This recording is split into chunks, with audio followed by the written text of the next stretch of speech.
Your Daily 180, 180 seconds of pure Bible study. By what standard is right or wrong determined? By what standard is success or failure measured?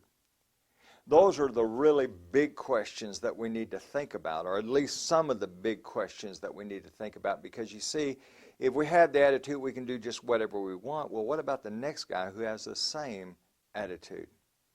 Well, the reality is this book is the ultimate standard. It's inspired by God, 2 Timothy chapter 3, verse 16. It's living and active and sharper than any two-edged sword, Hebrews 4 and verse 12. And as we read yesterday, Jesus, He is the ultimate standard. In John 1:1, we read, "In the beginning was the Word, and the Word was with God, and the Word was God."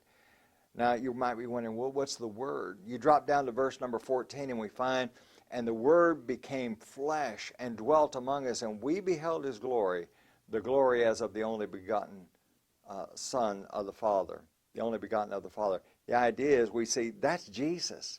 Jesus was eternal, and He is the ultimate simplification of God. That's what a word does. It explains things. And we saw here in Ephesians 1, 22 and 23 yesterday that He's head over all things to the church, which is His body. Head means boss. So now let's think about this for a minute. A young man wants to get a job. He goes to a factory. He fills out an application. A few days later, he gets called up and says, "Come in for an interview. We want to talk to you, and perhaps we'll hire you." And so they're interviewing him, and they say, "Well, we feel comfortable to give you this job. There's a few things we need to let you know, though. If you're going to work for us, you must be here every morning at 7 o'clock. You must wear the special safety equipment that we're going to provide for you along with the uniform. You'll be going to lunch from 11:30 to 12 every day. Also, we expect you to treat the fellow employees with kindness and respect. And furthermore, you don't go home before 3. The young man says, "I'm going to enjoy working here, but I can't be here until 7:45, but that's pretty close.